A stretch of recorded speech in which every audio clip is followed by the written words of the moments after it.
trying to put together a sales page, not sure if you've got all your bases covered and you put in all the things that are necessary. Well, I've put together a little checklist for you of 16 key elements that you should ensure that you have on all of your sales pages so that you can emotionally hang on. There we go. Whoop, whoop, whoop, whoop. So you can emotionally connect with your prospects, and also so it has your brand voice and who and what you're trying to attract, while also not giving you that kind of salesy, sleazy, gross feeling either. Because truly, when you sell, you're helping other people. So if you want to learn the 16 key elements of a sales page, hang on in for today's Strategy with Sally session. We'll kick right off after our theme song.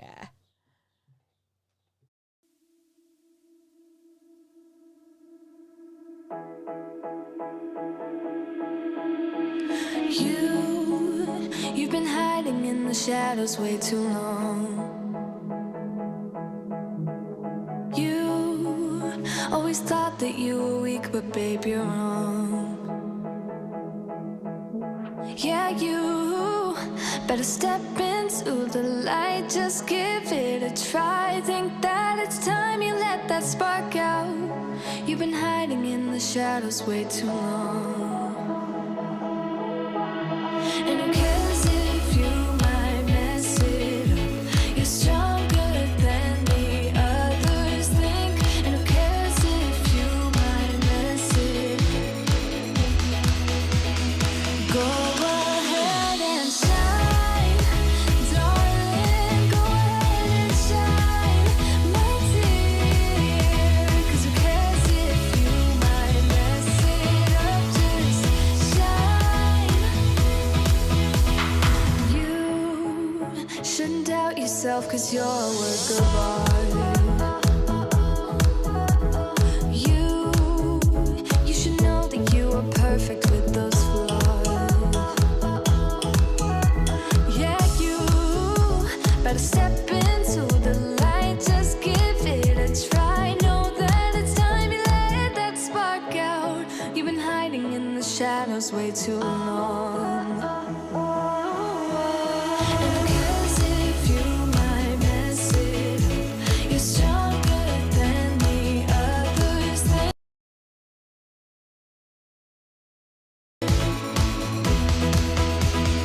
Go ahead and shine, darling. Go ahead and shine, my dear. 'Cause who cares if you might mess it up? Just shine, shine, darling. Go ahead and shine, my dear. 'Cause who cares if you might mess it up? Just shine.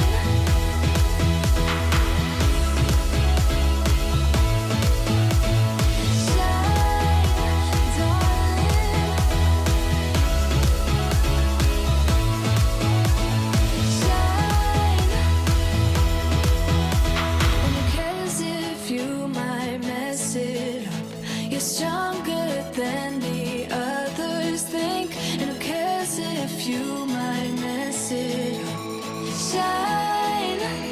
Go ahead and shine, darling. Go ahead and shine, my dear. 'Cause who cares if you might mess it up? Just shine, shine, darling. Go ahead and shine, my dear. 'Cause who cares if you might mess it up? Just shine. Hello, everybody. Welcome to Strategy with Sally. I think I found all my windows. They've been hiding on me for the last week inside of Zoom. I've been in the back here trying to get them to the front. Welcome to our weekly live Strategy with Sally. And this is also a repurposed thing that we also do onto our podcast. But we've got a great topic for you today, which is sales pages. So who has a sales page in their business? Let me know in the chat. And what is your conversion rate with it? Is it working? Have you got all the right pieces together? Well, today I'm actually going to cover with you 16 essential key elements that you should have in every sales page. This is an oldie but a goodie. I've presented this quite a number of times over the years and it never dates, which I love. Because really, it's about the psychology of selling. It's about also understanding what your audience needs and wants and desires. I mean, everything that we buy in the world is solving some sort of problem. I mean, if you're thirsty, water, right? Well, it's cheaper out of the tap, but it depends where you live in the world. I can tell you, South Australia water is not great. But Geelong water is awesome. I really appreciate it when I come home. But, if you live there, you probably don't notice as much. But yeah, you do. Chris is nodding his head. I'm guessing he notices. All right, guys. So sales pages, that's what it's all about. Now, if we have not yet met, I'm Sally Sparks Cousins. I'm the co-founder of OmniSam. We are a CRM and we help you with all your sexy automation and then a lot of your digital assets like funnels and courses and websites and e-commerce stores, all sorts of good bits. But of course, to sell a lot of things as a coach, a consultant, a course creator, you're going to need a sales page, right? So that's what I'm here to talk to you about today. How to create a sales page. Now, this is going to be fun, I promise. And feel free, if you have any questions, just drop a Q in the chat and I'll be sure to come across to you and answer them at the end of today. So let's talk about a sales page. Now, I do have a presentation here as well, just to help it along. Setting up your sales page. All right, so first off, before we talk about a sales page, who out there feels, they get a little ew when you think of the word sales, right? I want you to start to shift your perception on the word sales. What feelings come up in you when you hear that word? Sales. Let me know in the chat. But I want you to start to think every time you're thinking of selling is helping. Because when somebody says yes to your service, it's not that they're saying, yes, take my money. They're saying, yes, help me. Right? So if you start to shift your perception around selling, it does get easier. And I mean, selling isn't rocket science, but it's not a skill we're all born with, but it can be taught. So don't worry, I'm going to give you lots of support as we walk through this process together. All right, so first off, let's talk about, if I can get my mouse in the right place on the screen, before we dig into actually creating the sales page, first you need to decide what type of sales page you want. Do you want to create a sales letter, right? Or do you want to create maybe a video sales letter? So a video sales letter is perfect for people who love to present in front of the camera, or don't love to present in front of the camera, because you can just do a voiceover with words, right? Or you could do it face to camera if you want. But in essence, a sales letter is really where you take copy and you turn it into a PowerPoint presentation and you do it while reading on your screen. So really you're just talking over the top of the video. So that's a sales letter video. So a video sales letter. Now also with your pages, you've got a long form sales page and also a short form sales page. So, a long form sales page versus a short form sales page, you need to decide, which one is better. Now, it's a great question because really, this question is simple to answer. You just need to choose. But a long form sales letter has some advantages like more opportunities to convince your buyer, right? They can just keep reading and reading and reading.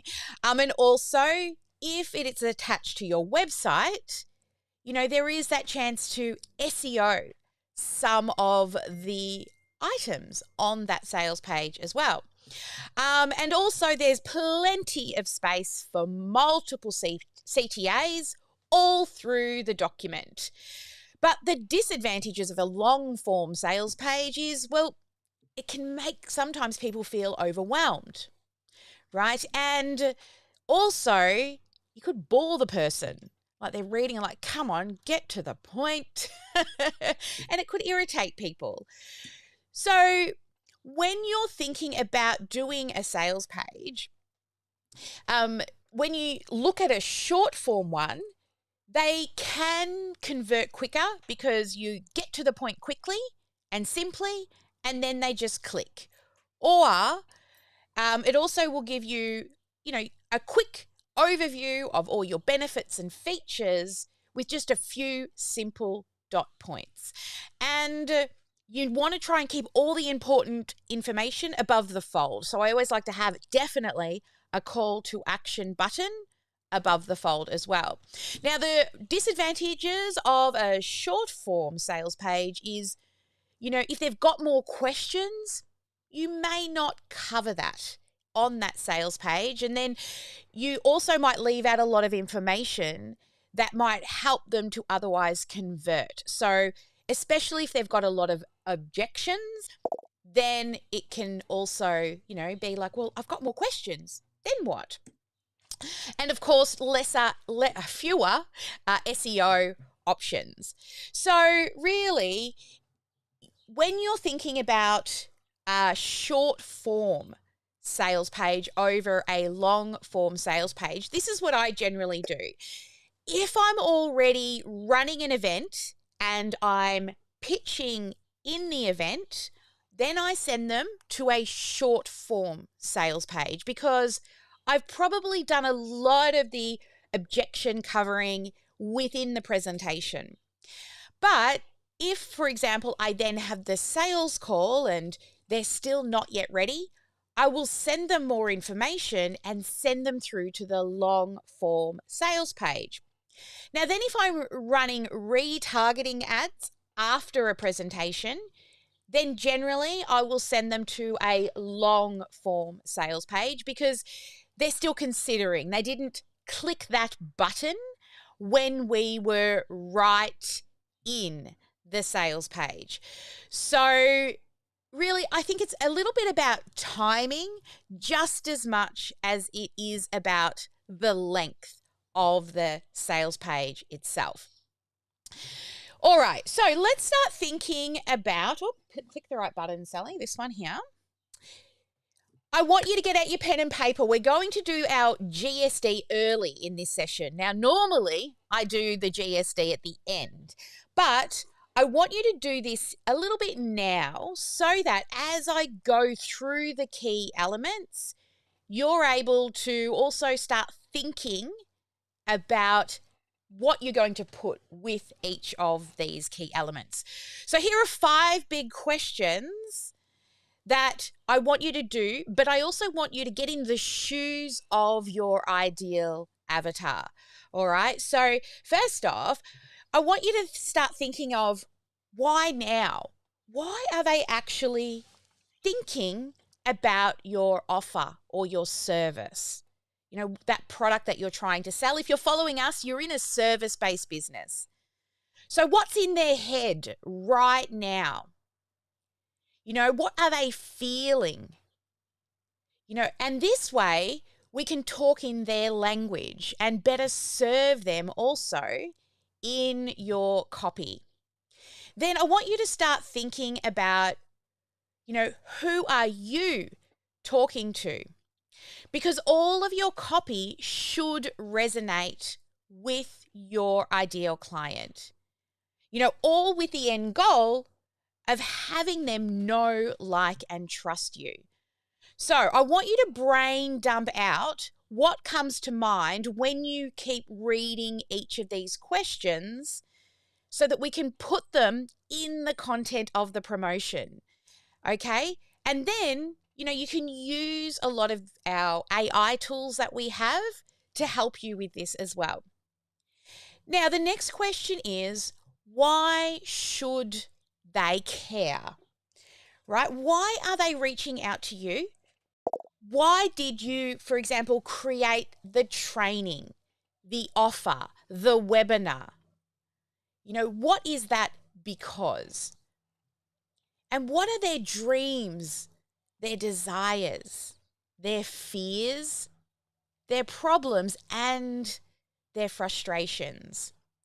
What are they experiencing right now? Because they don't know you or your offer potentially.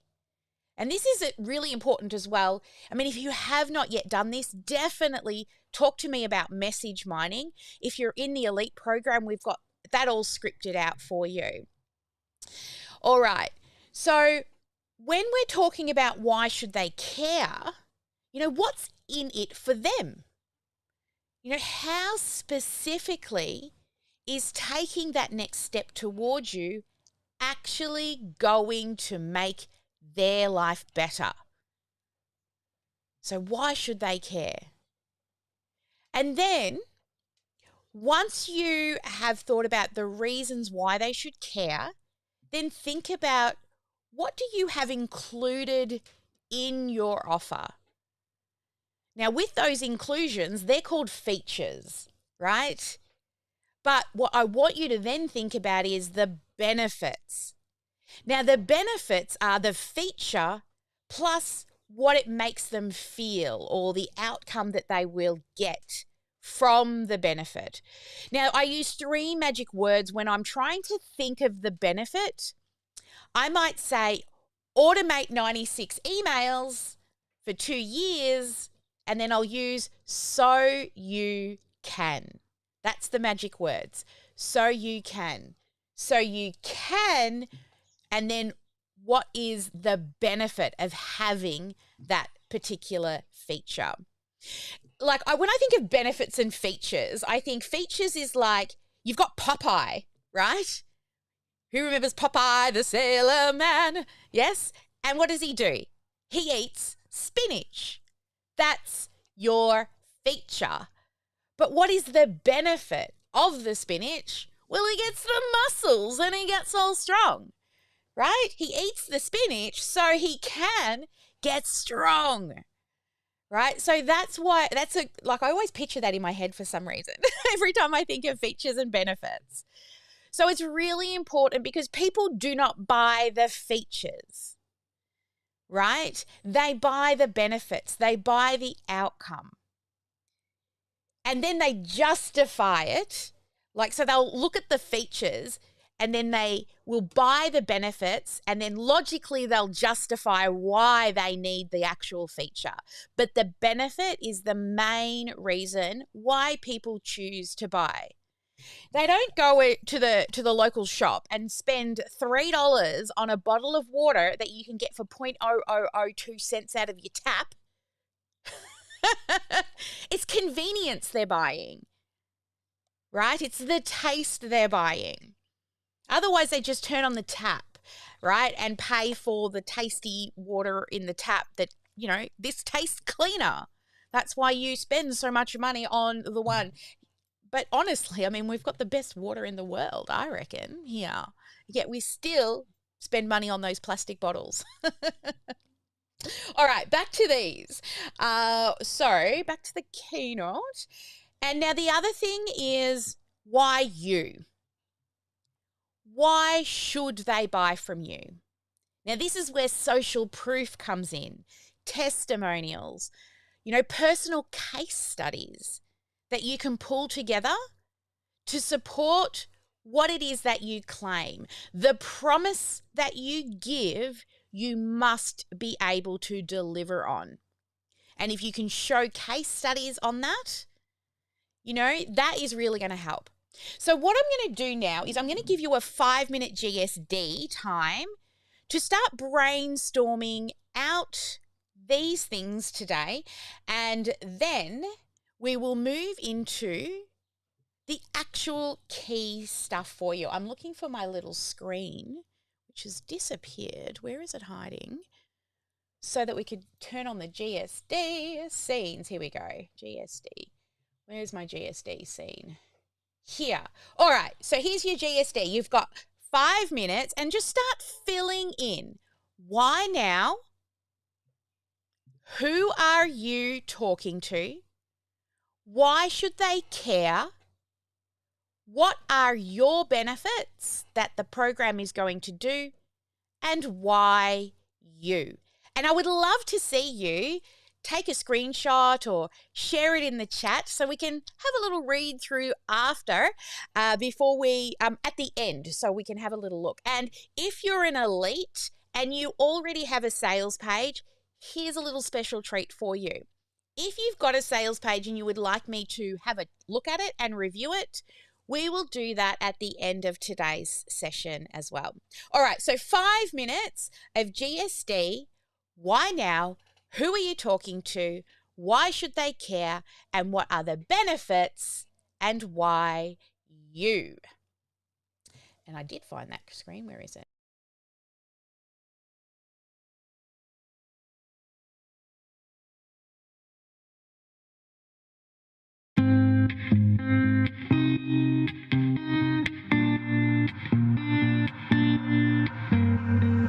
I cannot beat you. No, I won't have it, babe. Not playing this game. I do not feel you. I'm not crossing that tape. It would be a shame. So listen, baby. Listen carefully. 'Cause I got something to say. I feel us fading. Listen carefully. Let's stop this charade. Stop this charade.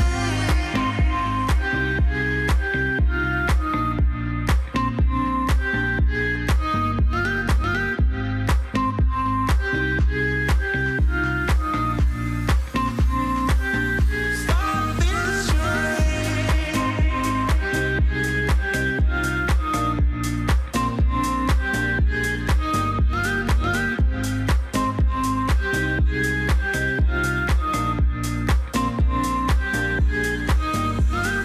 I wanna make things right. Run away on this night. Do whatever we like. We will see things clearly. On top of the world is what we deserve. So listen, baby.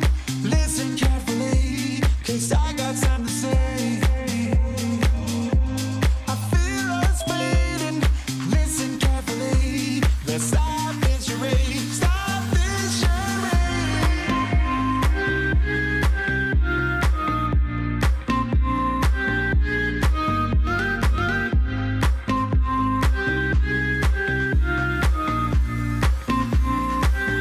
Stop this charade.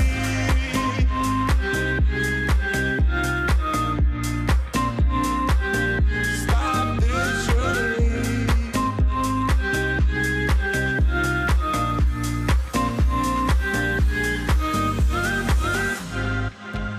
I would give you the world if it was up to me. It's not too late to be heard. So tell me what I need to know. Tell me what I need to know. And stop the charade.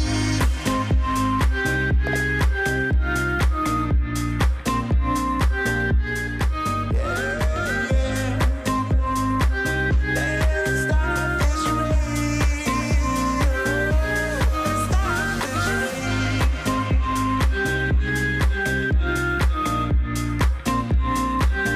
Stop this charade.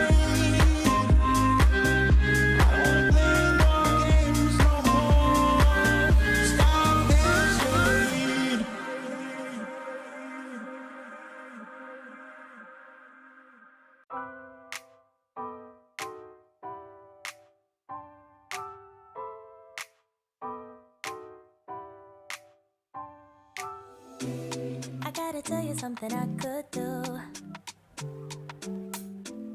I could be running around chasing you, but I won't.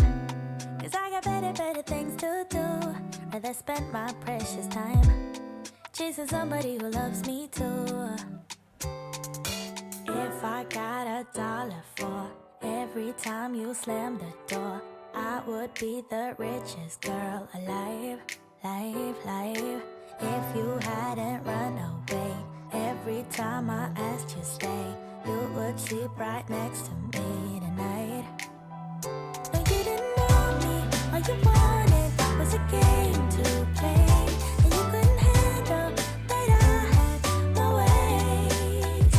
Around your matrix and your side chicks, I'm a winner, babe. No, you didn't win this, it's a part of the game. In the beginning, I just didn't know that you're an enemy I held too close.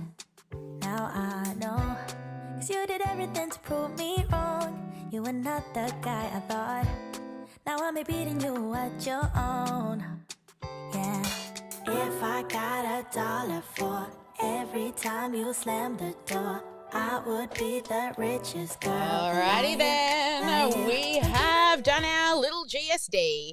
So put in the chat or let us know and we'll review those after. But the next thing I want to touch on, and first I just want to say, Ma, if you're listening right now, which she is, she's searching for her name in the edit for the podcast. Ma, this episode can be chopped up into many quick tips.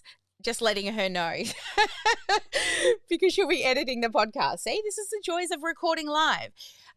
Does everybody have a weekly live that you do and you educate and then repurpose that content?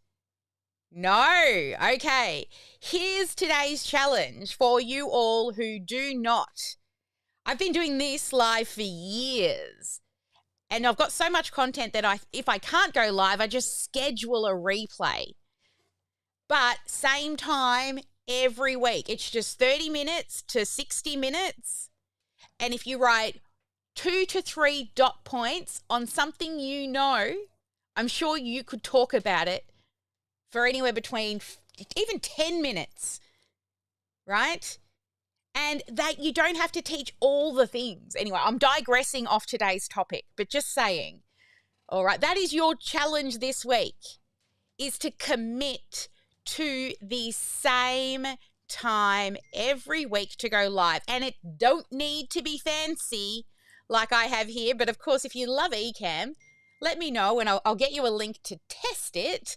But yeah, please commit to at least one live a week. One, it'll boost your confidence. It will raise your profile because people, how much easier it is to get to know, like, and trust people when you hear them talk passionately about what it is they do. So, elites, if you lock in a weekly live, tell us, and what we'll do is we'll create a special section in our calendar so that we can all follow each other, go and help each other, comment while you're live, right? Awesome, Karen. Let's hook that up for you. So Karen's asking for the Ecamm link. I will get that for you. All right. I've got a special one. Of course, it's an affiliate link, of course, but I'll get you a trial for it as well. All right, let's get stuck back into a sales page. Now, the next thing I want to speak to you about is the principles first. Before we again move into the 6 things, I want to talk to you about the 5 main principles of what creates good copy that converts. So if I come over here, we have, so principle number 1 for good copy that converts is storytelling. Okay, so storytelling. What stories do you have that you can use that relate to your offer and help you to connect with the reader? from those shared experiences, you can show them that you've maybe been where they are. Now, if you don't have a story of your own because maybe you haven't been through the experience, then share the story of somebody you have helped. Making sure that it's relatable, right?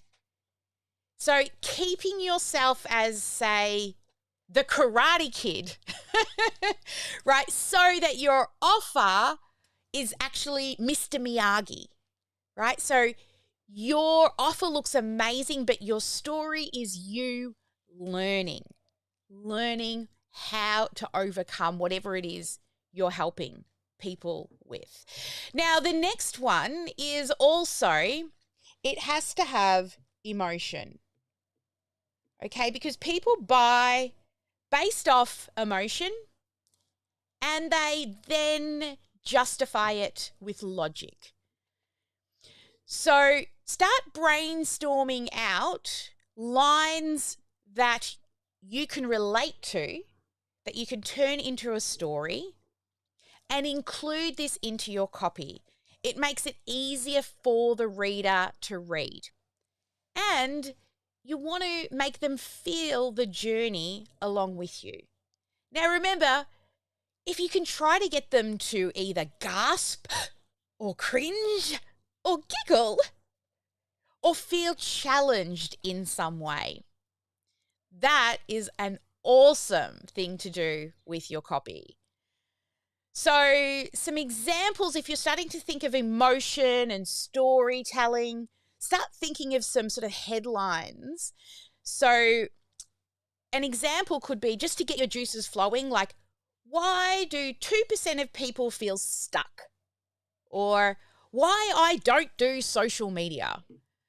Or maybe, is it just me? Or are your business plans completely outdated? Or maybe, oh man, I can't write this without a tear or two. Right? So what we're doing is we're drawing them in. Yes, or cry, Joanne, because Joanne is in actually helping people through bereavement, the loss of a child. Right? You want them to feel connected to your story through emotion. Then we want one call to action. So this is where I see some people go wrong on a sales page, is they have way too many different calls to action. You want one clear next step you want that person to take. Yeah, now sometimes it can be to a checkout, but a lot of the time, if you're selling a high ticket offer, it's probably to a sales call, right? So often it's not the end goal that you want on this sales page, like the purchase, but rather just the next step. Now, the next thing you want to start to also think about is urgency, right? Now, with urgency, is there limited spaces? Because urgency and scarcity is massive in conversion. You see, when you first open up, say you have a 5-day cart open period off the back end of an event.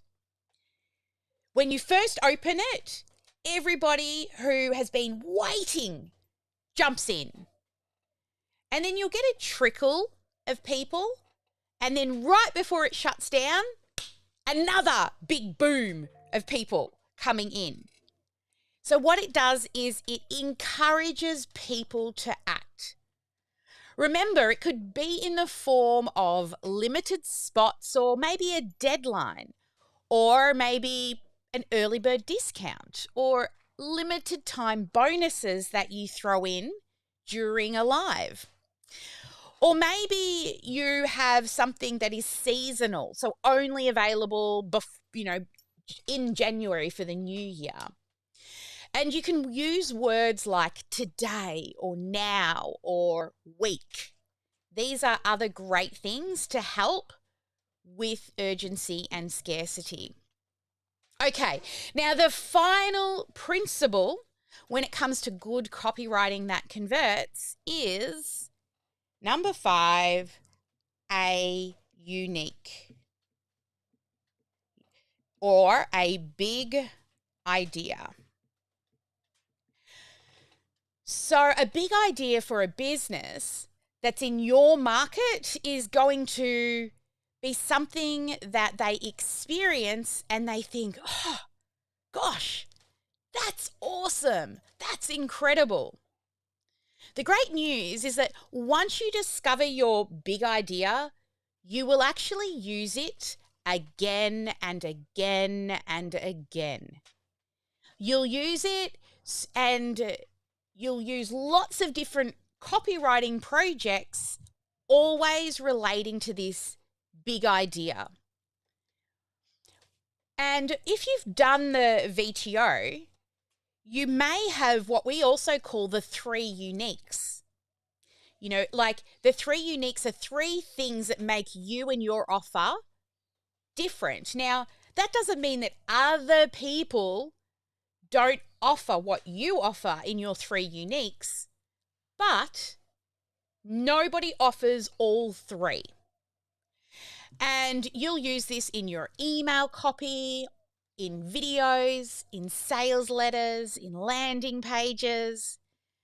But it's not the kind of thing that you just do in 5 minutes. All right, this big idea, give it the attention that it deserves. And, you know, make it its sort of, you then go out and test it. And if you do have and complete the VTO, that's going to help you a lot.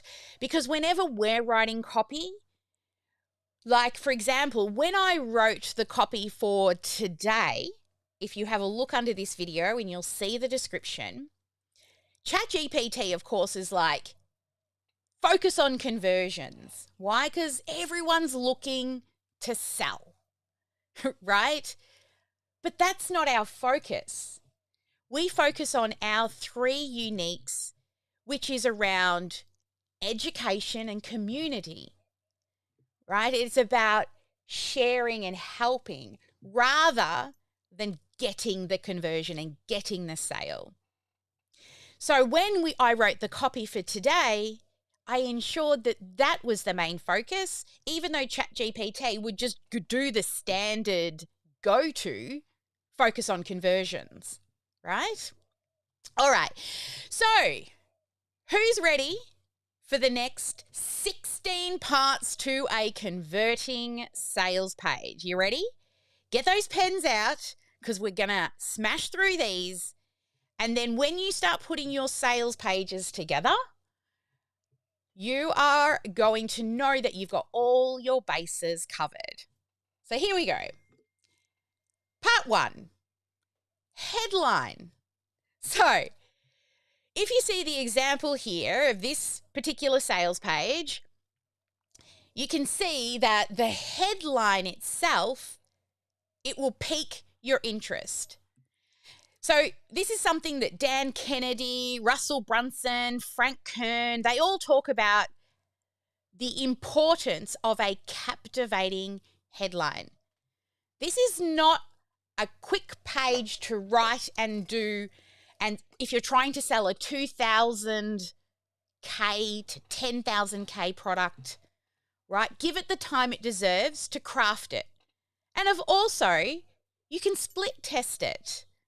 But you know me, don't get stuck in perfectionism. Better to have it out there and messy than not at all, because you cannot sell a secret. So it needs to just get out there. So pick a captivating headline.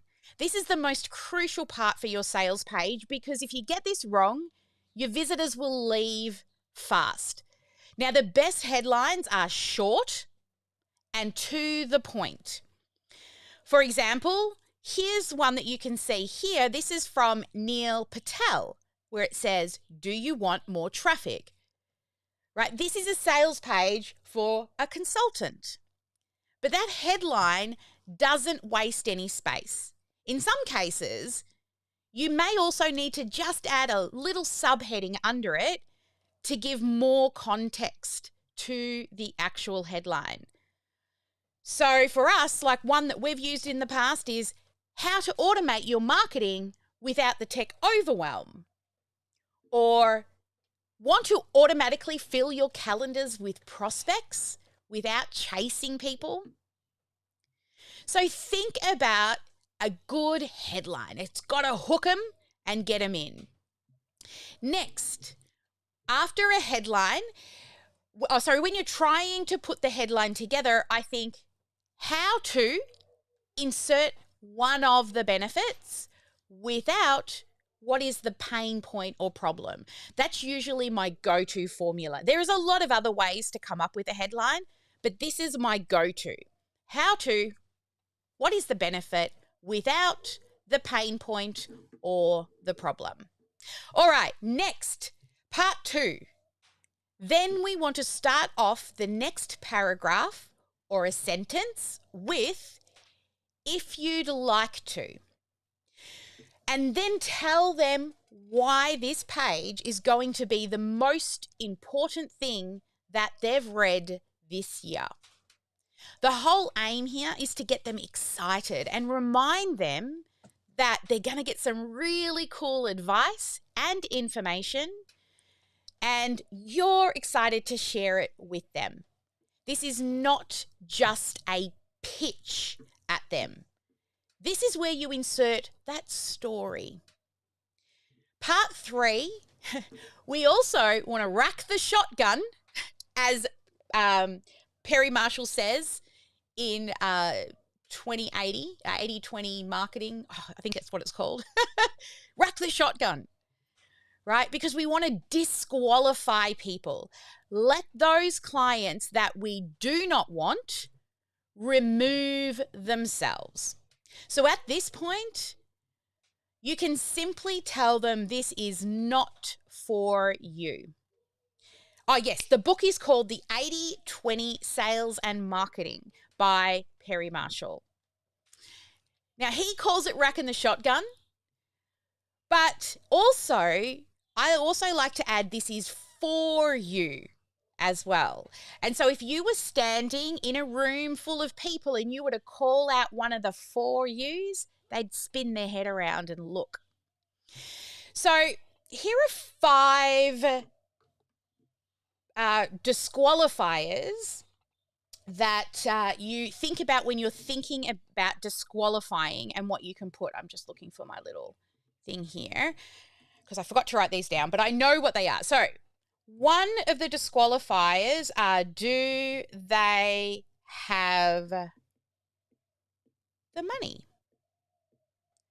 Right? We may not be able to help everybody because they can't afford us. That's what all this awesome free content's for. The second disqualifier is, do they have, and I believe this is also from Perry Marshall, a bleeding neck. What that means is it's a problem that they really need to fix. A prime example of this is one of our clients who helps people with breastfeeding. She was trying to sell her breastfeeding course to first-time mums. Now, what do first-time mums have that's different from second-time mums? Experience.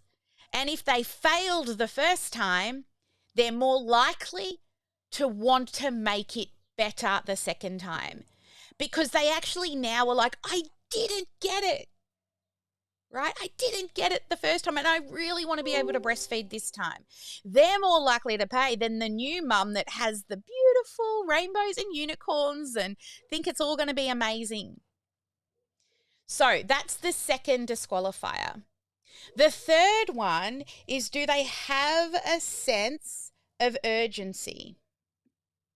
So if they don't fix it now, something won't get better, right? So they're usually sitting in some kind of dire sense of urgency. They want to fix the problem immediately.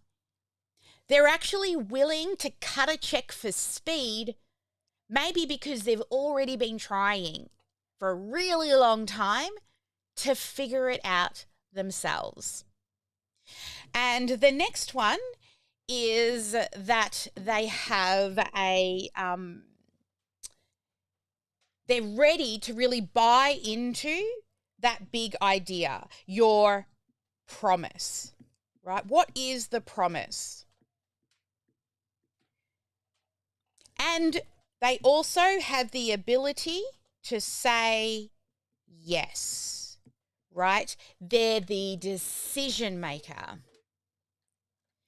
So, because you don't want to sell to everybody, you really want to attract the right people, or otherwise you're helping them get to something that they do not desire. So think about what your competitors are doing. Have a look at what they're doing and what they're presenting to their market. You know, what is it that for example, another great idea is, what is it that you do not like about your industry that you know you do better? Like for us, we know customer service is a top priority and building community. Why? Because we work so much better together than we do alone. We are not just a software company, we're a software company with heart. All right, so that is number 3. We want you to disqualify people. So let's move to part 4. Then once you have done all of the qualifying and disqualifying and sharing your story, you want to then present the offer itself. So when you're presenting the offer, you will give a list of the features, then with a description. Oops. So I like to do this usually with feature blocks. So a feature block, or you can create a section within your page design that has an image, has a feature as the as the headline, and then a description includes the benefit, right? So we have a complete business in a box setup so you can turn on the system within 30 days without the tech overwhelm, right? So we're giving them that so you can. And at least think of all of the pieces of your major offer. Now, if you've done the signature method mapping session with me, you'll know that your offer is each of the steps through your signature method. Because if that is your offer as well, you're selling the process and not you. And that is scalable. All right, number 5. Who will this work for? Now, you want to make sure you only have your target market in mind. Because at this point, you need to explain the offer and how it helps them, right? And you want to focus on them. Speak to the people who are your dreamiest clients. So a really good example of this is the Dot client. Okay, off the top of my head, I can't remember who the Dot client comes from. Come on, Sally, you know. Anyway, it's not in my brain right now. This is what happens when you work on dot points. But the Dot client, this is where you start to think about what is your process within your offer. So, for example, a Dot client, maybe you are in health and wellness. So think about the main areas or the main things that people buy. They either buy for health, wealth, or relationships. Okay, this is the main thing that people buy to improve their health, their wealth, or their relationship. So let's say you're in health and wellness. All right, so I'll just put health and wellness is part of your offer. But then what? There's many things that you could help people with in health and wellness. Well, maybe you help them to lose weight. But not just lose weight. Who are you helping to lose weight?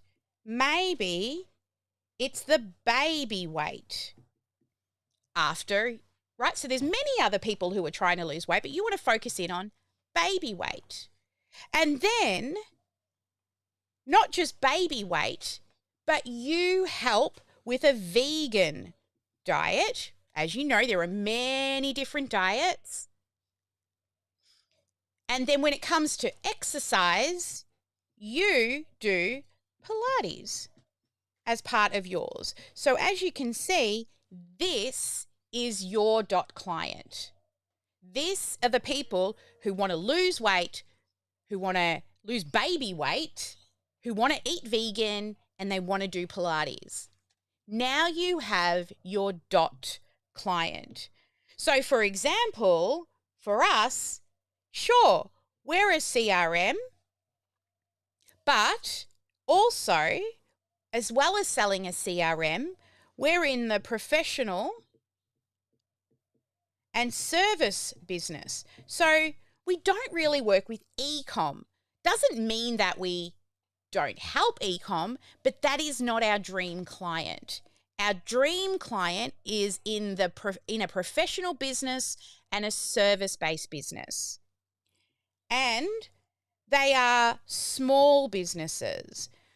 The reason why we want a small business rather than an SME is because we actually want to speak to the decision maker, the owner of the company. If we're going to Fortune 500 companies, there's many layers of people to get through, right? We also want people who are ready to outsource. They're ready to cut a check for speed. They're sick of doing it all on their own, right? So that's why they want to educate themselves as well. So they're interested in educating. Doesn't mean they have to do it. They may pay us to do it, but they still want to understand why we do the things we do. Right? So start doing a dot client for you. This will really help you in the long term as well. So what we're covering here in all of these stages is more than just what's on the sales page. We're looking at the holistic approach. And when you start bringing all of these things together, you're going to have an SOP that you can follow all the time that's going to help you write any sales copy, blog or email, or go live on your weekly live, right? Okay, so who will this work for? Where's my mouse disappeared to? So think about the types of people and make your list. So number 6, now we're going to move to benefits. Make sure your page has the benefits. What can it do for them? So anyone wondering how to write a sales page that converts understands that basic principle of benefits versus features. So another example that I can give you is just be really careful when you're listing out your features, because sometimes this can be really tricky at the start because you can start to mix up your benefits and features. So think of the outcome, the feeling when you're thinking of the benefits. Because when you think of the feeling, remember, they buy based on emotion and they justify with logic. It's a much stronger way to add that extra value. to make sure that your prospects actually feel loved and excited. And they're really willing to commit. And they want to commit to you. You should explain here, how important it is that they do this thing. This benefit is going to get them to the other side. It's going to literally cut a check for speed to help them with their problem. Right? That benefit will again take some time. But once you really dial it down, then you can break it up into little steps and you can go into detail about it as well. All right? To make it really valuable so they feel confident to click that button and take the next step. All right. Number 7, now we move into bonuses. I love to introduce bonuses on a long form sales page because it's a really strong way to add extra value. But when you're thinking of bonuses, don't just give them a bonus for the sake of a bonus. Make it feel like it works alongside your offer. It adds extra value to the offer, right? It makes a difference in some way. So it does align with your offer. So if you're helping people with time management, right, don't make the offer about how to write good copy. It just doesn't match. It's not congruent. So it has to add to the offer. All right. So again, what will it do for them and how will it make them feel? All right, number 8, we've discussed this, urgency and scarcity. This just increases your conversions like crazy. And you've got to add this urgency. Human beings, they hate missing out on things. Who gets FOMO when you see somebody doing something that you want to do? I get that when people are at conferences.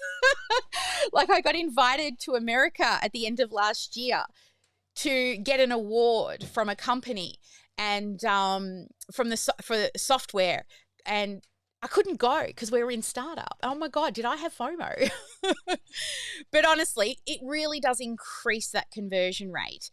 And a really cool thing now about OmniSam is we have timers that count down for every individual person. So say, for example, somebody opts into an offer and maybe that offer is only available to them for the first 24 hours or 48 hours. Then if they go back to that page, it's still counting down what they left off, right? And if they click on another email to the same offer, it's still going to take them to the same countdown timer that is still counting down from the last time they clicked. But when a new person joins, they start at the start again. And this is a way to authentically create urgency, right? You want to hold true to your promises. If we ever put something on a limited timer, we always end it, and that's it. And generally, we will then send them to so sorry, this offer has ended. So scarcity and urgency, that's maybe also a limited supply. So maybe you have a limited number of spots. So for example, I only will do 1 mapping session a month. That's it. And my personal clients, I only take 9 of them on in any given time. And now you can do the same on your sales page, right? So you will find on OmniSam I don't know, hang on a second. I thought I brought up a demo. Where is it here? Yes, I have. So you'll find when you're going to set up your sales pages, you're going to find under marketing, you will find if you wanted to use countdown timers, they're brand new. It's pretty exciting.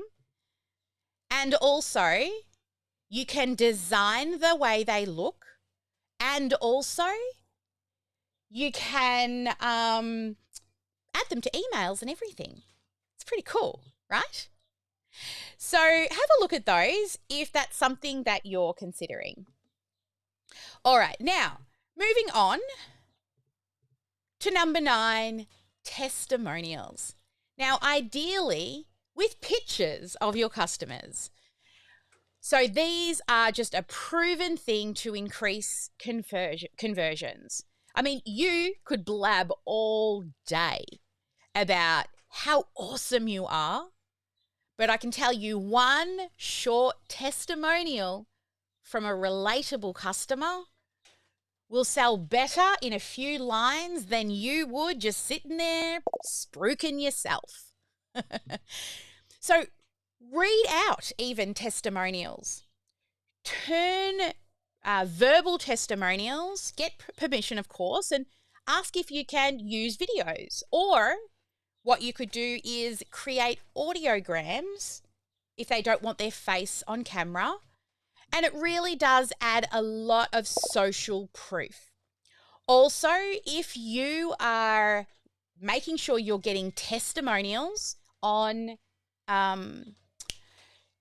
Facebook or also on Google, inside of OmniSam, you can actually create a widget that shows real-time live testimonials.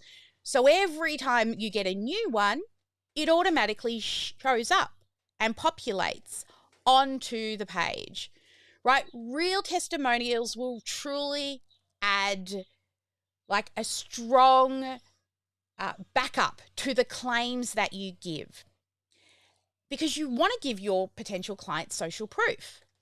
Also, if you've worked with larger companies or organizations, you can add their logos as well to that. So let me show you just quickly where you'll find how you can create a little widget in OmniSam for social proof. So heading back on over where we left off, click this little back button. Now, if you come down to reputation, and along the top of reputation, you're going to see overview, requests, reviews, and your widgets and different listings. And if you head into widgets, what you can do is actually, let me just head to a real account so that you can see ours in action. And I like to have these embedded on our sales pages. So you'll see this is even updated with the most recent thank you, Joanne. Oh, look, she's done one on Google and then one on Facebook. And you know we had to make a new Facebook page recently because Facebook got I lost all of everything on Facebook. So thank you for being the very first person to leave a review on our new Facebook page. But see this widget here, you can create multiple widgets. And when you create a widget, you can also brand it. You can choose, for example, how many reviews you want to show, right? Whether you want to show lots. If you just want to show 4 stars and above, I mean, we can do all because honestly, I think 4.5 is our lowest review. You can choose whether you want it in a list view like this. You can add a grid view, which is this, masonry, which is the big with the small. Then also there's the carousel as well. That's the one that I like to use. And then you can go through and add branding. So what do you want up in this text area? Right, you can see that'll change in a second. So what I usually put up there, what others are saying about OmniSam, and then you can put in a description. And then, of course, we can get into the branding side of things. So what is your typography, right? What is the colors that you want? So once you've done all of this, you then can either, if you've got a WordPress site and you're not yet migrated into OmniSam, you just need to copy this code and use an HTML block inside of your WordPress. Or when you're setting up your landing pages, it is just an element that you bring in. So if I was to go to sites, and it's just telling me it doesn't want to leave because I haven't saved anything, but that's okay. So I'll just go to sites and I'll just jump into, let's just make a test page. So we're just going to do a blank from template. And while we're here, why not look for a sales page, right?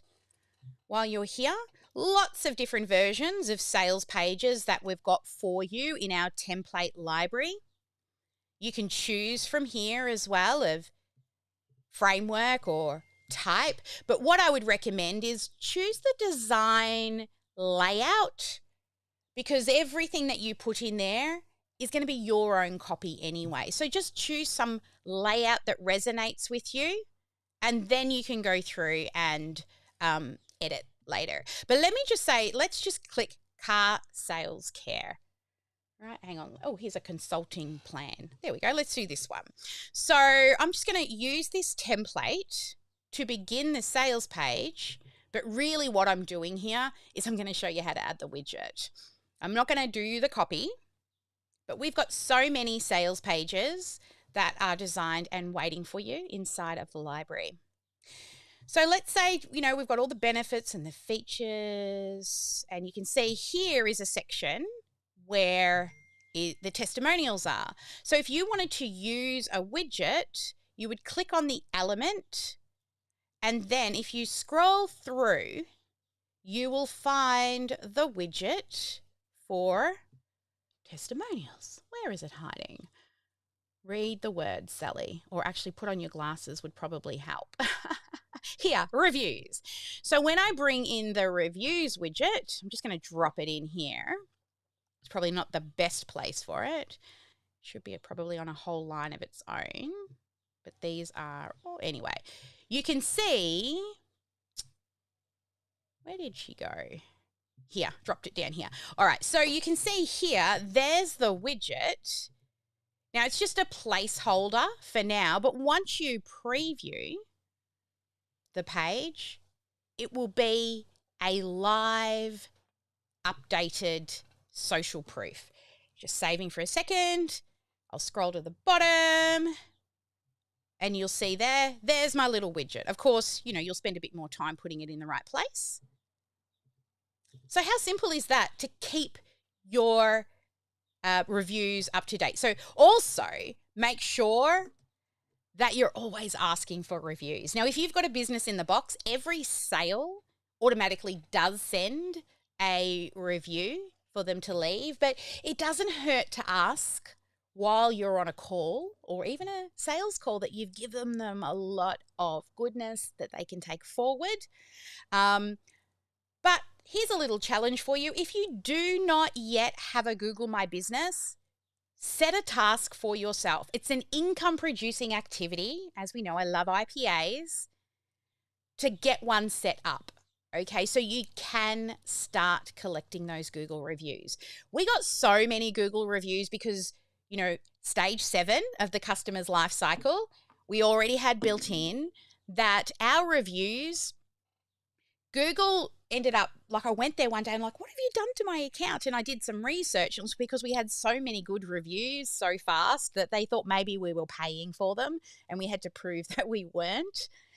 It's not a bad problem to have when you're getting that many good reviews that Google thinks it's fake. And I'm like, yeah, but we're running events with 1,000 people and maybe 1% of those are leaving reviews. So maybe that conversion isn't as good as I would like.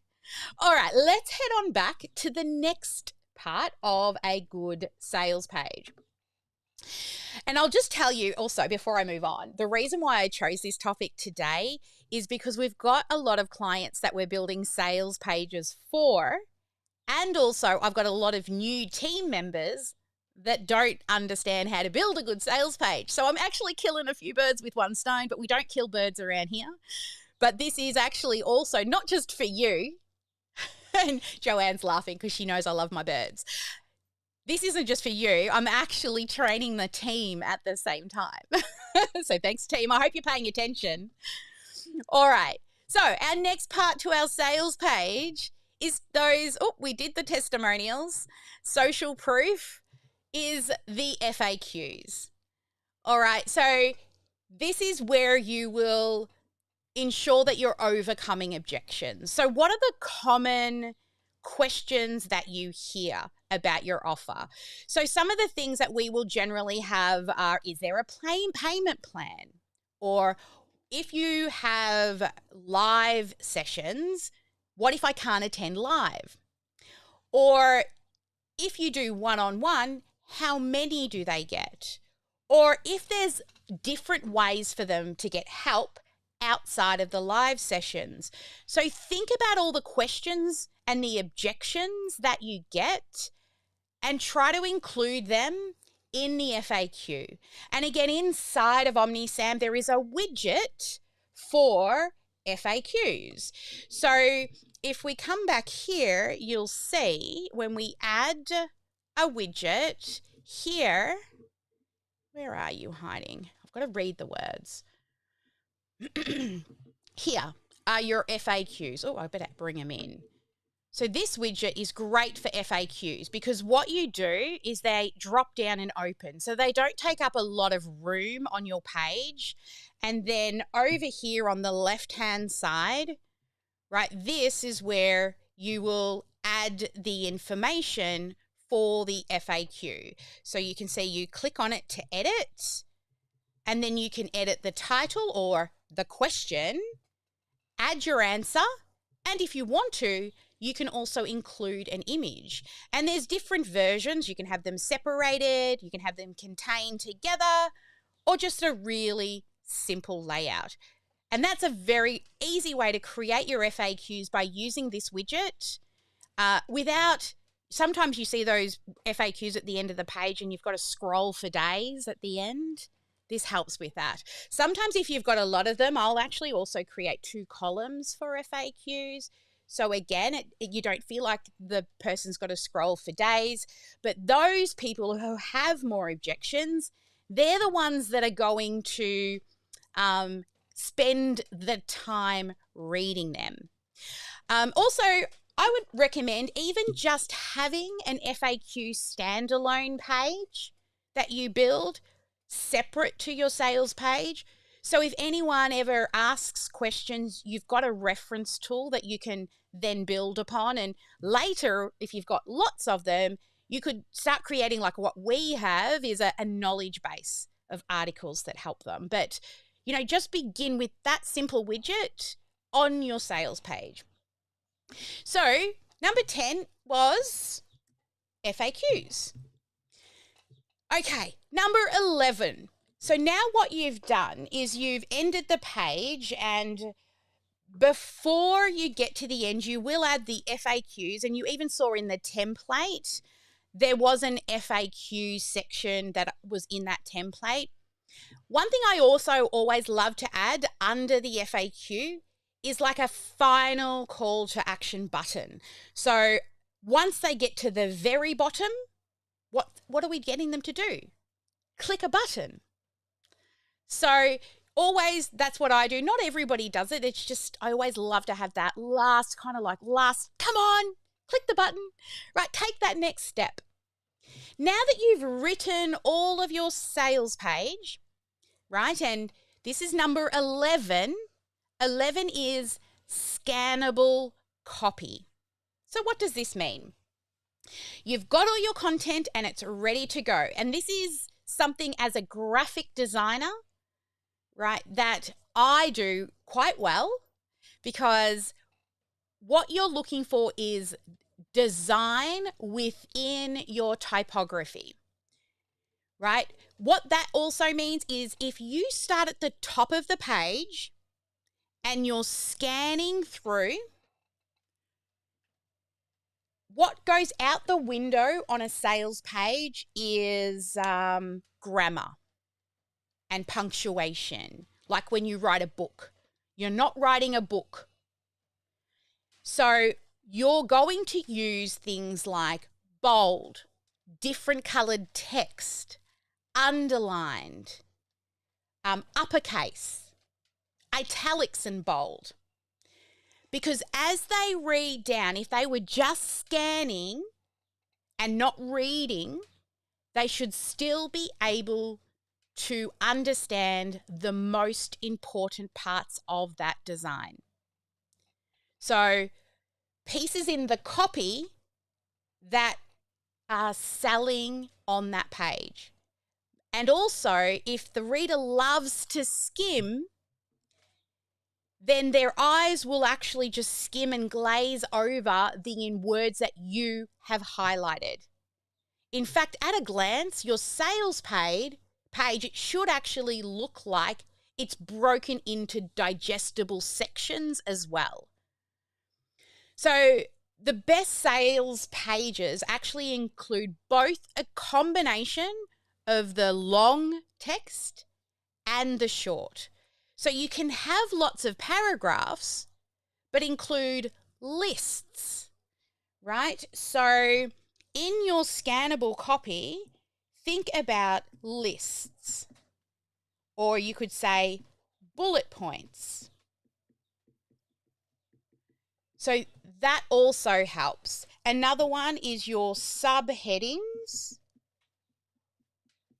and also quotes, right? You can add little quote brackets.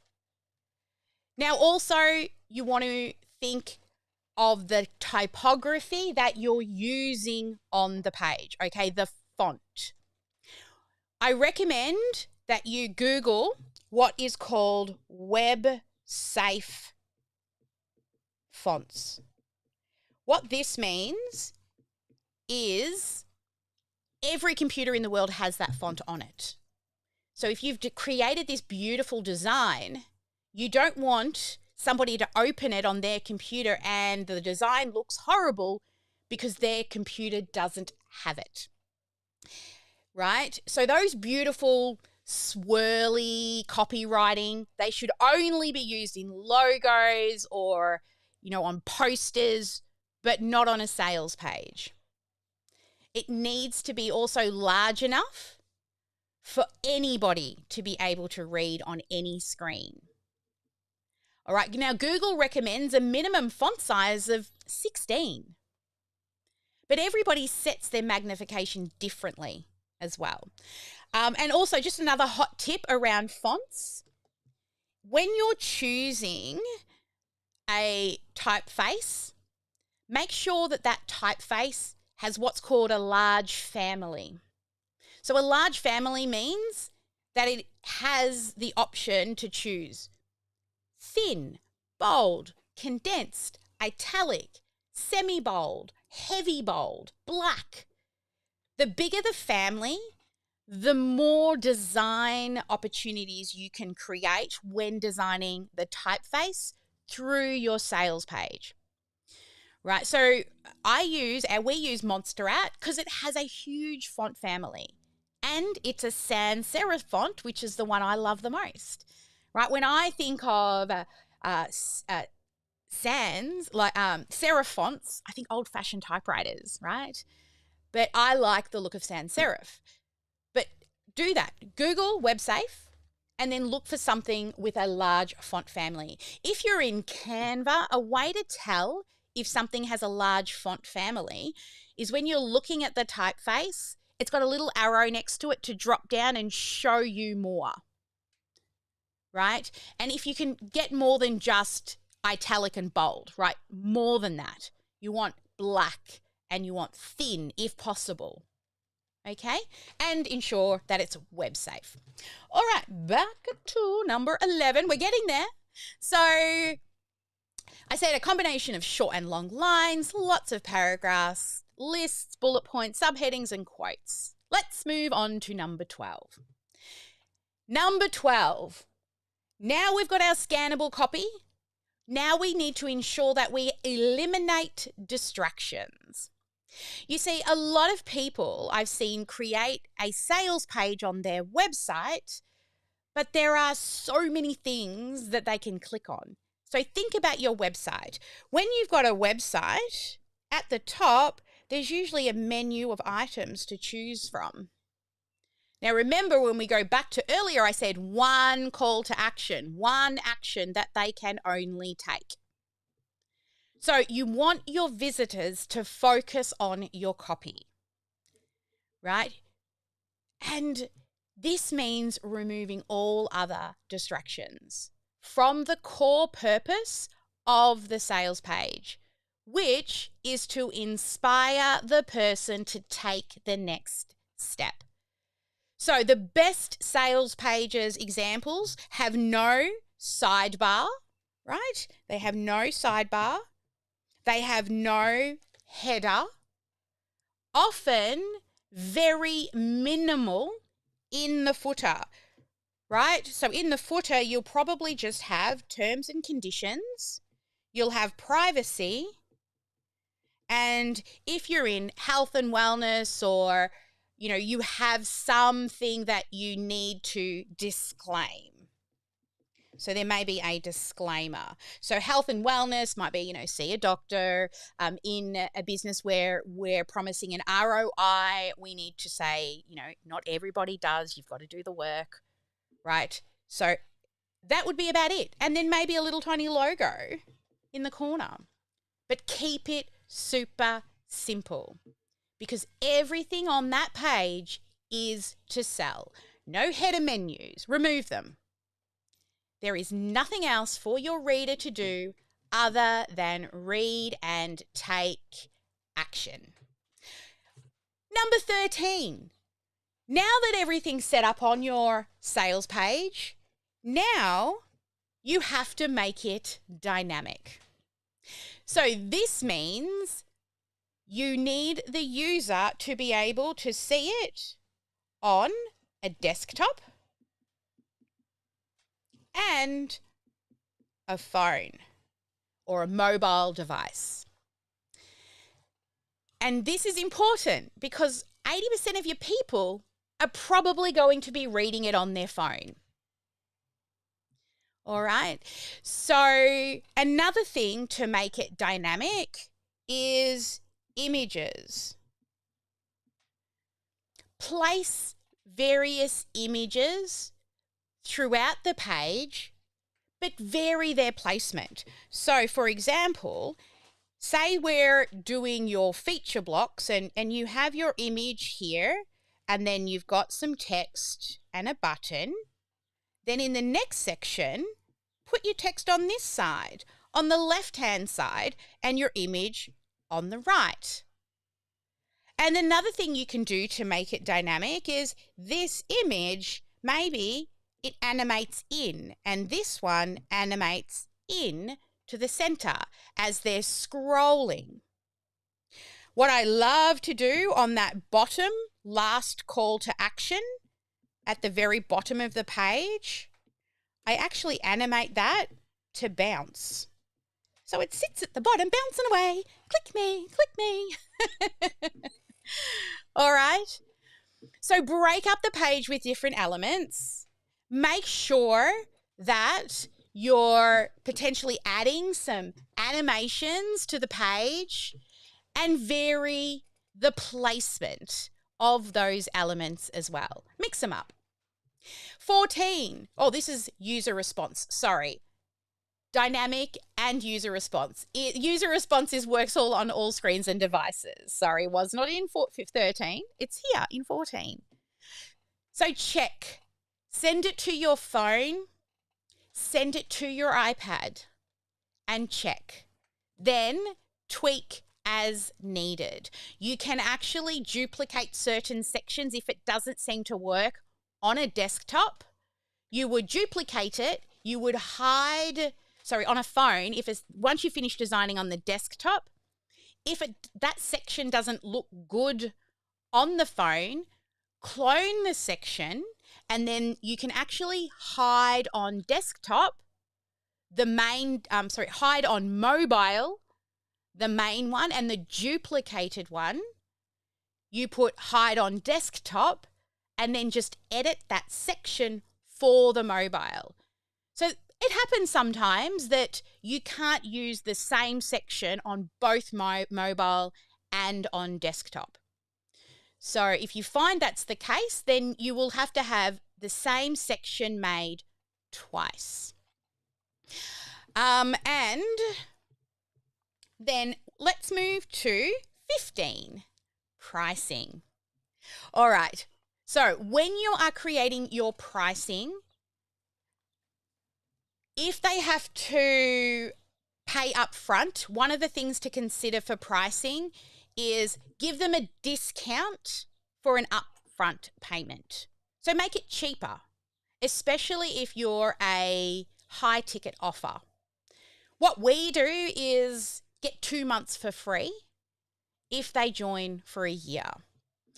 Or if we're doing a specific mentoring program or coaching program that we're selling a specific amount of sessions for, then another thing that we would do is it's 20% more expensive to go on the payment plan than it is to buy upfront. So it incentivizes them to buy upfront, and then you can put that money in a drip account and drip it back in to your expenses. Also, multi-pay is what we've said, and maybe you've got a tiered option. So I know one of our clients that we're building for at the moment, he's setting up a site called Fiji Love, and it is a dating site. And he has 3 different tiers: gold, platinum, and diamond. And of course, there's more features and benefits the larger the tier that you go on. So these are things to consider. When you're looking at the payment plan, about 10 to 15% of people who weren't going to buy will actually buy because you offer a payment plan. Also, if they're paying up front, other things that you can do with that upfront payment is offer bonuses, right? So maybe you give them an extra amount of time with you, or bonus course, but remember again, all bonuses must add value to the offer. We don't just give a bonus for the sake of giving a bonus. When I'm thinking about a tiered offer and I'm mapping it out with a client, what I'll do is I will draw like a frame, and we start to list, right? So this is the low value offer, the mid value, and the high. Then list out every single thing that you would give them for high. And then think, if they go to the lower, which ones do we then remove? And then when they go to the next one, which ones do we remove? So if you're listening to this on the podcast, I've just drawn a 3-column table so that you can see a comparison between low, medium, and high. So this is a really great one for tiered. And when I help people map, like I said, I always say, what is everything that you would give your dreamiest client that you're willing to deliver on as well, right? You've also got to deliver. Okay. And if you have subscriptions, that's another pricing model as well. So for us, our software is a subscription, right? And in our software, we have where it's just the software as a service. Then our next one has the software with the mentoring, which is the elite program. And the next one has the software with the mentoring and then the done for you so we can build. So as you can see, we also have a tiered program within a subscription model. All right, so next, 16, and it's the final one, calls to action, guys. multiple calls to action. So spread them all through the page. At bare minimum, I want to see at least 3 call to action buttons, maybe even more, depending on the length of your actual page. Now, on the buttons, make sure the words on the buttons are showing what the benefit of clicking is. Now, the purpose of these is really just to make it easy for the visitor to buy or book at whatever point throughout the sales page that they're convinced. So, at the very least, you'll have a call to action button at the top of the page above the fold. Second one, you will have partway down, usually where your benefits live. And then the final one at that base, the final call to action. So as they scroll down the page, you'll see more CTAs along the way, each of them pushing towards either a sale or book a call. And show benefits of the clicking. So, for example, like, I need this now. Give me the plan. Help me map out my strategy. And Google what are action words. Action words or power words, because they also highlight value of what they're going to get. So, calls to action all sprinkled, and try to make your color of your button a contrast, which means it really pops out on your page. And another great thing is animating them, making them bounce, making them wiggle. When they hover, they move up and down. There's lots of different versions you can do for animations as well. All right, so what's next? Yes, you've got your sales page done. And now you need to connect it. You've built it, but that's just the pretty stuff on the front end. So once you've mapped out your sales page and you start sharing it with people, if it's not connected to the CRM, you're not going to get any leads or any bookings. So we want to ensure that you connect your automation and workflows. And that'll be done through the form or the calendar booking or the checkout. Just depends on what that call to action is. So you will have that. And also think about the 7 stages of the customer's life cycle. After they've done the call to action, then what? So that trigger event will be either a calendar, a sale, or a form. Then it triggers whatever, whether it's the sale or the reminders. But as you're building your automation, you need to ensure you're thinking, what is the fastest path to the sale? Can you provide that? Then, if at any point they say no, is that workflow also attached to a slow path? So if they say not yet, then what? Do they go into a long-term nurture? If they cancel an appointment, do you call them and get a reminder to call them? And do they get sent an email reminder to rebook? What's the slow path? If they attend the sales call and they still need to think about it, do you have a nurture series to educate them between now and the next appointment? And the most important thing, no dead ends. At the end of every workflow, you must ask yourself, now what? Where do they go? Because every lead should be always moving inside of your automation. Because it is not just an email address that you've collected. You have got a human who has raised their hand and said, I need help. Now, not everybody is ready now, but the work that you do today is actually going to affect your bank account in 3 to 6 months' time. There's only 2% of people at any given time that are ready to buy now. Some people are just thinking about it. Then when they've got that bleeding neck, they're like, come on, help me now. Some are just sick of doing it themselves and they're like, I'll cut a check for speed, do it for me. But not everyone's ready. That's why always build a slow path, always build a fast path, and no dead ends. So there we go. You've made it to the end.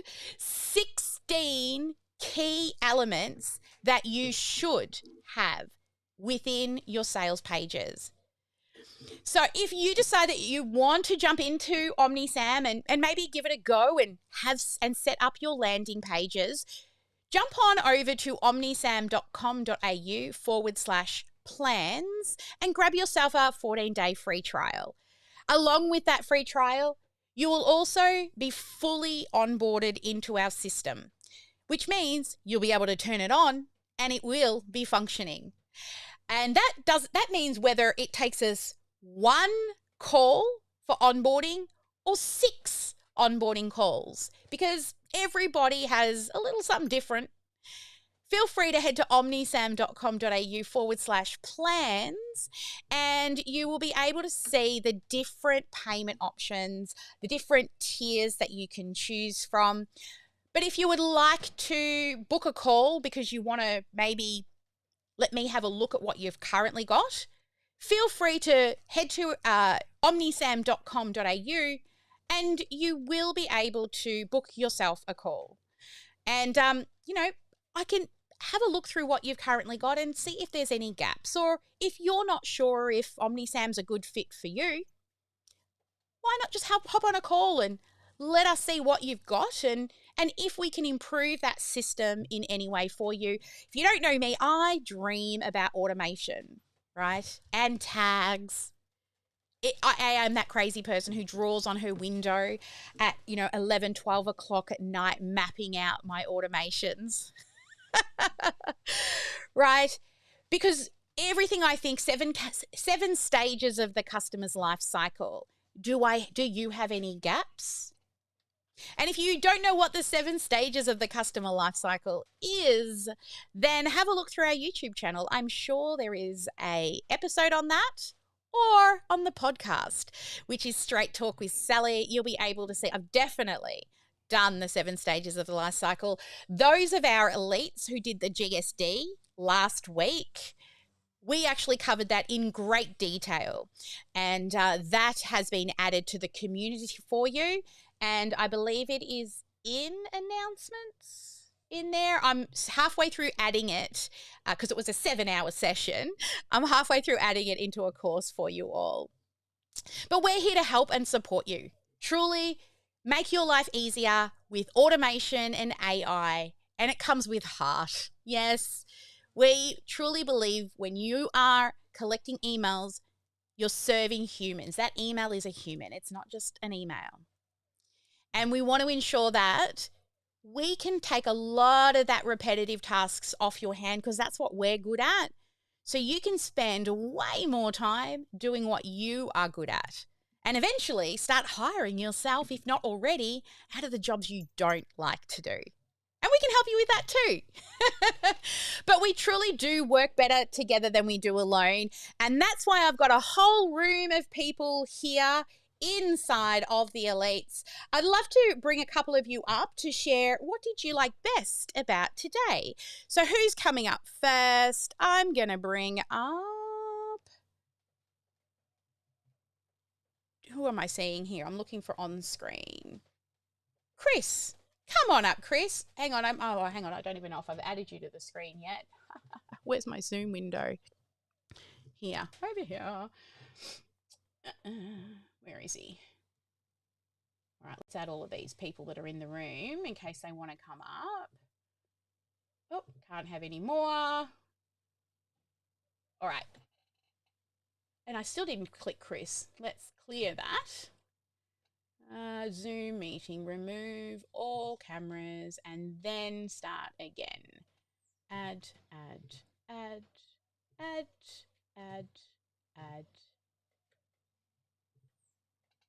and add my Jackie, and there we go. All right, Chris, come on up. Hello. Hello. What's the Hello, key hello, hello. takeaway from you today? Well, there was quite a lot, I have to say, but certainly the first part about it, about the short form sales letter, which is landing page, sorry, was something which really opened my eyes a little bit. Those 5 points there, in terms of why should they care? Actually, addressing that sort of thing on the actual sales page was really good. I also like the idea about the 30-minute live idea, something I've not even thought about doing. Yeah. So lots and lots of take-homes. So yeah, thank you very much indeed. Yeah, well, that's good. Definitely start doing a weekly live because you can do so much with it. Audiograms, podcasts, you can even start bringing people on. You can review things. You can bring testimonials on. At the end of the day, if I can't think of a topic, I'm just flicking through books of notes that I've got and go, that'll do. I write 3 dot points. Like it was midnight last night I made the decision on today's topic. Right? So, I mean, luckily I'd already presented this before, but most of the time I'll tell you, it is just me and 3 dot points on a screen, and I know I can speak about it, each dot point for like 5 minutes.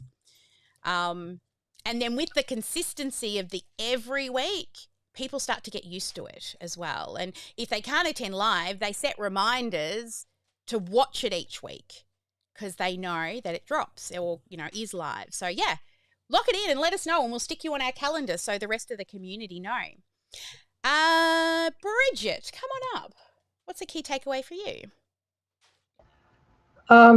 So I like it when, well, first of all, it's always great to have an overview of where the pieces go and how they fit together.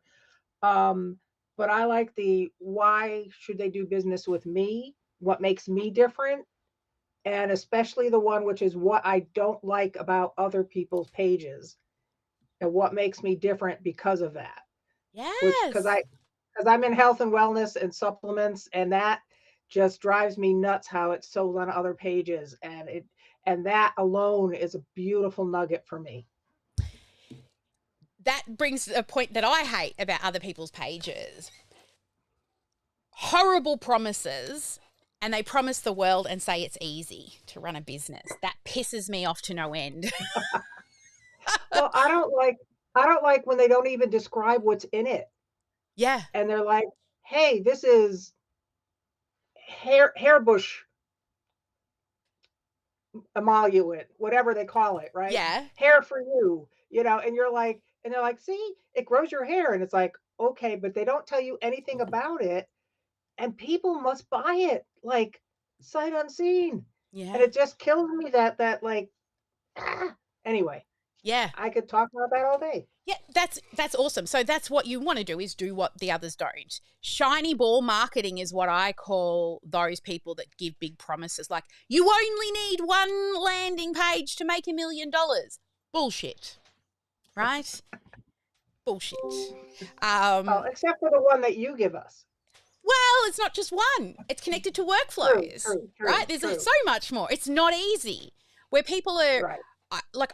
That's why when I write my copy, I'm not focusing on conversion, because I still want you to get conversions and I want you to test and I want you to look at the numbers, right? But the way our brand voice, it's focused on education and getting back time, not as much of the money. The money comes because you've got more time to spend in income producing activities, but our brand voice isn't going to bullshit you.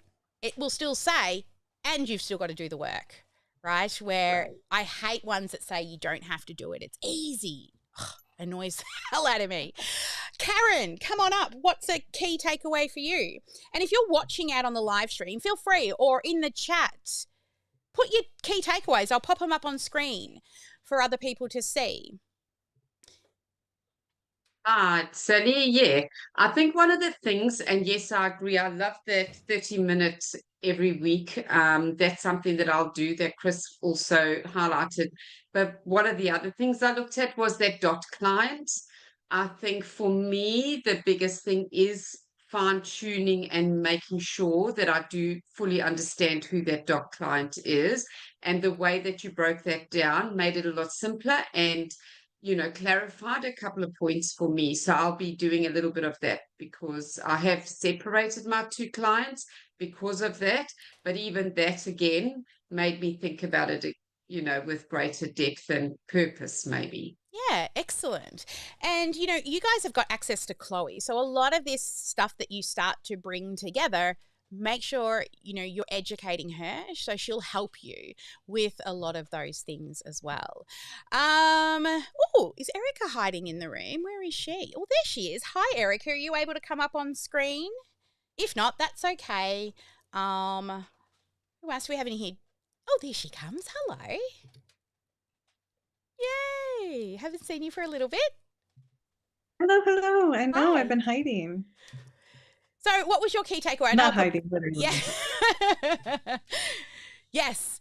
No, Key I think like we were talking about pet peeves, like mine is like not being like you go from the website to your phone and it's like you have to scroll and it's not responsive. So I think just the thoughtfulness around building out all the elements in order for the offer to be impactful. So, Yeah. and I used Chloe, I was kind of pinging 3 different ones just to kind of get my offer based on those first Yeah. 5, the what, the why, how to target Yep. your ideal client. So. Also, I'm glad to hear that you guys have also you did the GSD and did some brainstorming and start mapping it out because once you've kind of got your uniques down, your message, your target audience, writing copy just becomes so much easier. And here's another thing as well with the going live every week. When you go live, sometimes you just talk and stories fall out and then it resonates with people and you're like, oh, that story worked. Right. Does anyone remember the umbrella story that I teach around, how to position your offer in regards to the way our messaging is written? One day it just came out that way. And like when I went around the room and did the biggest takeaways, heaps of people said, oh, I love the umbrella story. I'm like, oh, great. That just fell out. Right. And there are other stories that like about the guy at the fish and chip shop, if you've ever heard that story. Right. So also by talking, stuff just falls out and you can find what resonates with your audience through their feedback as well. Lovely to see you back in the room, Erica. We will be going into questions, but I did see a question up here from, where is it here? From Karen. So Karen said, should all the buttons have the same message? No, they don't need to. So if I'm doing a feature block, so I've got an image, a feature, and then the benefit statement, usually the button at the bottom will feel like the next step from that benefit. So I want to get more time. I want to automate. I want to outsource. It takes them to the same place, but it's like, I've made the decision I want to. So you'll see that on the, if you've done the List Growth Made Easy training, you'll see the 3 feature blocks that we create for the features and benefit statements. On those buttons, Chloe will help you with those words that match to make it feel like it's the next logical step. If you've got a question, just put a Q in the chat. It makes it a little easier for me to find. But we're going to go dark now. If anyone has any sales pages they would like me to look at, feel free to bring them up on your screen and we'll do a share screen now. Any of the elites that I know love to watch out on the live stream and then come on into the VOZ later, come on in, now's your time, and I will see you on the dark side as we continue with Strategy with Sally until your questions are answered. If you need help in the room, please raise your hand. And for everybody else out there, if you want to arrange a time for me to do an audit of your system, then I have a very limited amount of audits available. Not for current members. This is an audit for people in their current system because you all get audits all the time. But anybody out there who is yet to join us in our elite program or our done for you, and you would like me to audit your system, please feel free to go and book yourself an audit call. That's at omnisam.com.au/audit. And I only do a few a week. I don't, because they do go for a little while. And that way I'll help you find your gaps and your holes from the 7 stages of the customer's life cycle. But as always, guys, never let anybody dull your sparkle. Make sure you get at least one income producing activity done each and every day. And I will see you actually tomorrow for our weekly demo. Have a great one. Bye.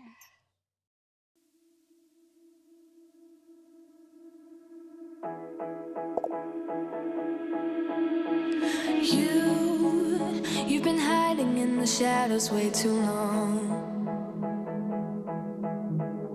You always thought that you were weak, but babe, you're wrong. Yeah, you better step into the light, just give it a try. Think that it's time you let that spark out. You've been hiding in the shadows way too long. And who cares if you might mess it up? You're stronger than the others think. And who cares if you might mess it up? Go ahead and shine, darling. Go ahead and shine, my dear. 'Cause who cares if you might mess it up? Just shine. You shouldn't doubt yourself, 'cause you're a work of art.